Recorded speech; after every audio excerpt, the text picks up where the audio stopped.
eu sou Maria Dirce, popular Didi, professora de História, e hoje estou aqui com você, né, para a gente ver mais uma aula do 7º ano, tá? Bom, o nosso tema de hoje será, né, falar dos índios nativos, né, aqui e os portugueses, tá? Da chegada dos portugueses aqui e o que eles encontraram aqui com esses índios, né, que já viviam aqui em território brasileiro. Na aula anterior, a gente viu, né, também os povos pré-colombianos, a gente deu ênfase, né, para os astecas, maias e incas, tá? E isso também todos os povos que né, que já moravam aqui na América antes da chegada de Cabral.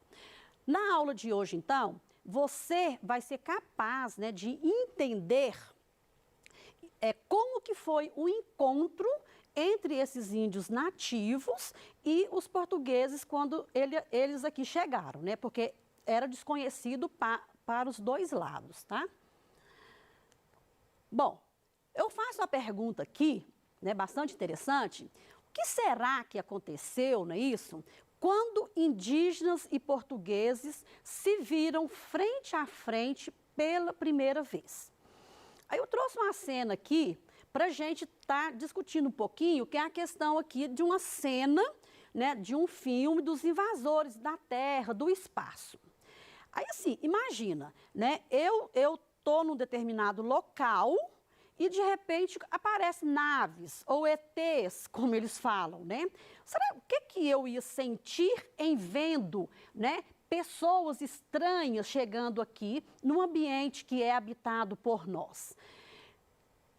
Aí, a gente então começa aqui a nossa fala com a esquadra, né, de Dom Pedro Alves Cabral, ela chegou aqui à terra, né, que seria a posterior Brasil, no dia 22 de abril de 1500. Esse território, claro, ele era habitado por várias pessoas, por vários grupos de pessoas, não é isso? E esse povo tinha uma diversidade cultural muito grande, eles tinham línguas diferentes e forma também de se organizarem muito diferentes, tá? Porque existiam várias tribos aqui no território, né, brasileiro. As primeiras tribos que avistaram essas caravelas foram a tribo dos Tupiniquins, tá? E eles, nesse momento aqui, quando eles enxergaram essas caravelas chegando, né, eles tinham a aldeia onde hoje é Porto Seguro, lá na Bahia. Calcula-se que, em 1500, aqui no território brasileiro, existia de 3 a 5 milhões de nativos, né, de índios nativos aqui, habitando o território. Eles eram distribuídos, né, em mais de 1000 povos e que falavam aproximadamente 1.300 línguas diferentes. Os primeiros nativos, então, né, que tiveram contato foram aqueles grupos que moravam, que habitavam o litoral, porque eles chegaram, claro, via mar, que eu já falei que foi os Tupiniquins, os Tupinambás, os Guaranis, os Tupis, e tem outras tribos também. Eu trouxe aqui as mais conhecidas.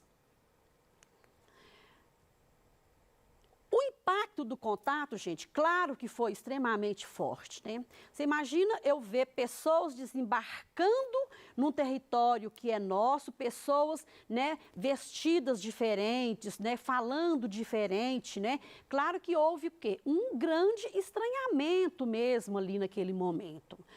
Os índios ficaram admirados com as grandes caravelas que eles viram, né? Porque eles não conheciam isso, tá? Mas eles ficaram também muito assustados, né? E admirados quando eles viram aqueles homens brancos vestidos, né? Dos pés à cabeça e que tinham barbas, né? Porque eles, né? O indígena, né? Lá nativo, ele não tinha, né? Barba. Então, ele achou aquilo muito estranho. Mas, claro que os portugueses também ficaram impressionados de ver os indígenas, né? Aqueles indígenas lá, sem roupas, não é isso? E tudo muito natural para eles. Aí, eu trouxe aqui para confirmar para você, né, um trecho da carta do Pero Vaz de Caminha, que foi o cara que veio para escrever tudo, né, para registrar sobre essa viagem, quando ele escreve, então, lá para o rei de Portugal. Eram pardos, todos nus, sem coisa alguma que eles cobriam, as vergonhas. Traziam às mãos arcos e flecha. Então, esse é um pequeno trecho, né, da carta do Pero Vaz de Caminha. Eu trouxe aqui, né, uma charge bem bacana de relativismo, né, que é uma charge do Rafael Scabin, de 2013, onde, né, é uma sátira legal, né? Os portugueses falam, meu Deus, eles não usam roupas. E os índios falam, olha, eles não usam penas. Então, assim, dá para a gente, né, tirar uma coisa muito legal disso daí, do estranhamento que começou com a questão da aparência de um e de outro. Bom, esses povos, então, no início, eles desenvolveram com os europeus dois tipos de relação. Ora era amistosa, ora era belicosa, ou seja, de guerra, né, de briga, tá certo? Mas só que a grande maioria foi de parte que não era amistosa, tá? Só no comecinho ali, enquanto o índio não entendeu qual que era o objetivo dos portugueses aqui, é que essa relação foi mais amistosa. Mas a grande maioria, ela foi realmente uma relação, né, de animosidade, né, realmente de guerra entre um grupo e outro, tá? Aqui eu trouxe aqui interessante um anal, porque o Cabral, né, para tentar conquistar esses indígenas, ele convidou um grupo, né, para ir lá conhecer a caravela. E aí, assim, tem uma lenda que fala, né, que o Cabral estava usando um colar de ouro, e aí o índio mostrava o colar, né, mostrava o colar do Cabral e mostrava para o chão, e apontava para o chão. O Cabral, então, tirando, né, disso daí, ele supôs que o índio estava querendo falar que tinha ouro em terras, né, brasileiras. Os indígenas, então, eles adquiriam, né, dos estrangeiros, aqui no caso dos portugueses, ferramentas de ferro, eles aprenderam a manusear as armas de fogo, né, e entre outras coisas, inclusive até tentar falar a língua, né, do estrangeiro. E os portugueses, por outro lado, estabeleceram relações diplomáticas com algumas comunidades que eram mais amistosas, né, para obter informações sobre os territórios e as possíveis riquezas que tinha aqui no território brasileiro. E claro que eles já tinham também um outro intuito, um outro objetivo, que era usar o trabalho, né, dos nativos na extração do pau-brasil, que foi a primeira riqueza que eles encontraram aqui, porque esse pau-brasil, ele tinha um alto valor na Europa, né, por causa da questão da sua tinta, tá? Aqui, então, uma gravura da derrubada do pau-brasil, né, mostrando os índios aqui desmatando. E aí, então, na floresta, né, essa madeira, então, ela foi explorada no regime de escambo. O que é esse regime de escambo, né? É troca, tá? Então, por meio desse escambo, que é a troca, os indígenas cortavam a madeira e carregavam até os navios, tá? E em troca disso, né, desse trabalho, eles recebiam em troca, gente, coisas, objetos sem valor nenhum, mas que para o indígena que não conhecia, era tudo muito interessante, né? Então, eles pegavam tecido, tá certo? Eles pegavam contas coloridas, né, que são, a gente conhece muito essas contas por miçangas coloridas, que a gente usa muito para bordar roupa, né, na época de carnaval, ou para bordar um vestido chique de uma festa. Era isso, então, que eles recebiam. Além de canivetes, facas e espelho. O espelho, o índio ficou encantado, porque eles nunca, né, nunca tinham visto a figura deles. Então, o espelho realmente foi assim, uma das coisas que eles acharam que era uma tecnologia enorme, porque eles conheciam, de certa forma, a imagem deles somente através das águas, né? Quando eles iam nadar, ficavam na beira do rio, eles conheciam a imagem deles, mas uma imagem distorcida. E o espelho não, né? O espelho você se via realmente como você era, tá? Aqui uma outra imagem de escambo, tá? Muitos índios levando madeira nas costas para ser carregados nos navios. E aqui, né, os portugueses dando os objetos, né, pagando, de certa forma, com objetos sem valor a esses indígenas.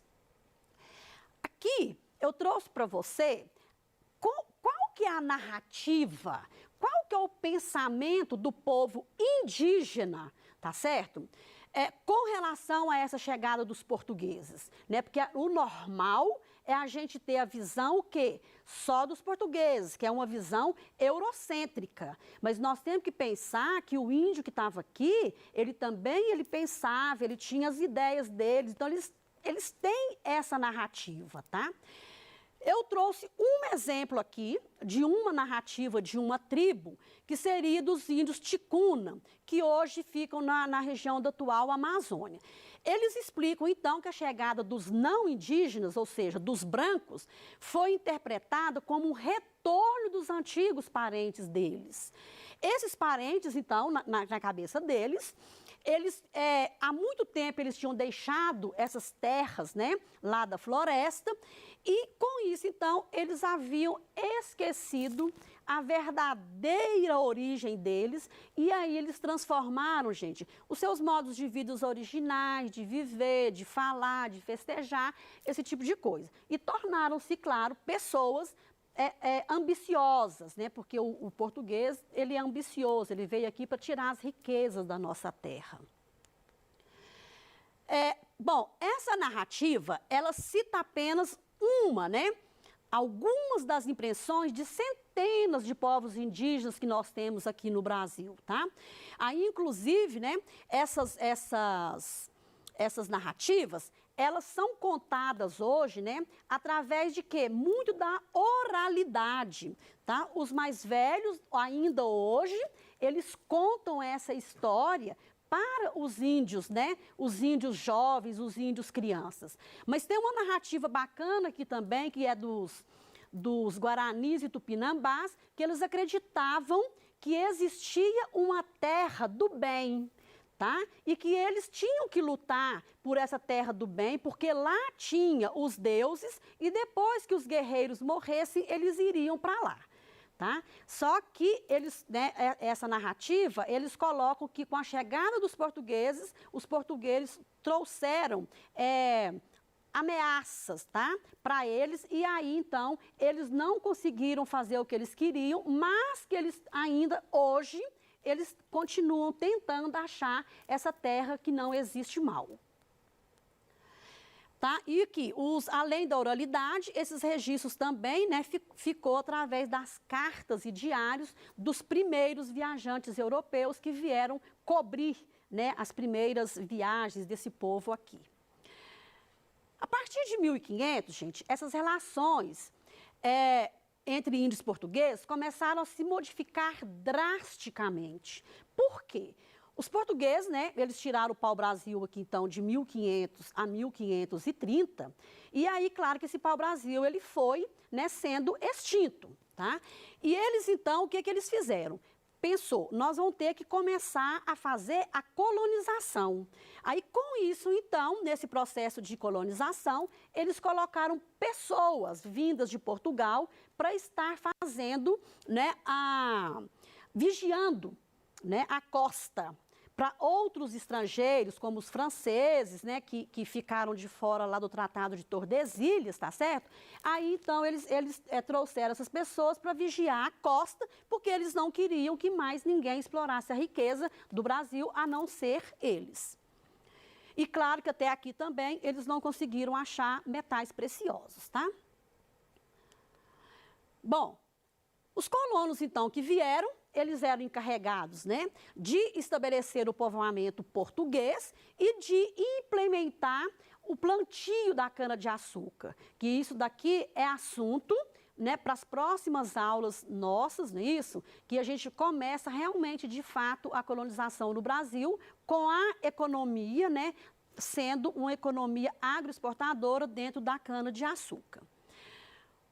A resistência e dizimação indígena. Os portugueses, então, tomaram terras dos índios, tá?